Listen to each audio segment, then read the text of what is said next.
Hello అండి. రోజు అదే రైస్ వంటలు తిని బోర్ కొట్టిందా? ఇంట్లో పుదీనా ఉంటే చాలు, అద్భుతమైన రుచితో పుదీనా పలావ్ రెడీ చేసుకుందాం. తాజా పుదీనా ఆకులు, సింపుల్ మసాలాతో చేసే ఈ పలావ్ లంచ్ బాక్స్కైనా, స్పెషల్ మీల్స్కైనా పర్ఫెక్ట్గా ఉంటుంది.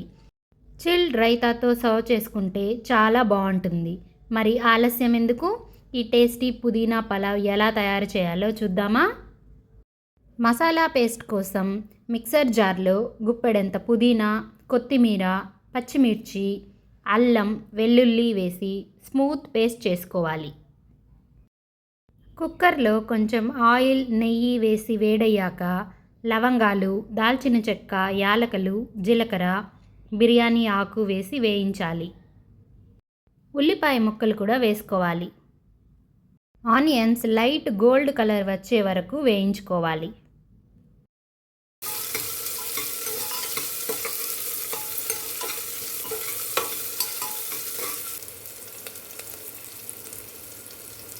పచ్చి బఠానీలు వేసుకోవాలి.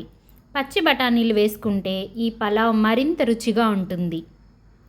టమాటా ముక్కలు, పసుపు, ఉప్పు వేసి వేయించుకోవాలి.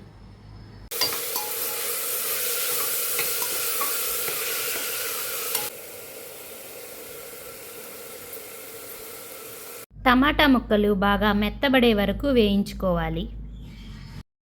ఇప్పుడు ముందుగా రెడీ చేసుకున్న పుదీనా మసాలాను కూడా వేసి వేయించుకోవాలి. ఆయిల్ పైకి తేలేంత వరకు వేయించుకోవాలి. ఈ పలావ్కి కారం మొత్తం పచ్చిమిర్చి కారమే. నానబెట్టుకున్న బియ్యాన్ని వేసుకోవాలి. ఒకసారి బాగా కలుపుకోవాలి. ఇక్కడ నేను రెగ్యులర్ రైస్ వాడాను కాబట్టి 1 కప్పుకి 2 కప్పుల వాటర్ యాడ్ చేసుకుంటున్నాను. కుక్కర్ మూత పెట్టి మీడియం ఫ్లేమ్లో 2 విజిల్స్ పెట్టుకోవాలి. తర్వాత 15 మినిట్స్ రెస్ట్ ఇవ్వండి. అంతేనండి, ఇలా సింపుల్గా, క్విక్గా పుదీనా పలావ్ రెడీ అయింది. అలాగే తినేయచ్చు లేదా రైతాతో సర్వ్ చేసుకోండి. చాలా చాలా బాగుంటుంది.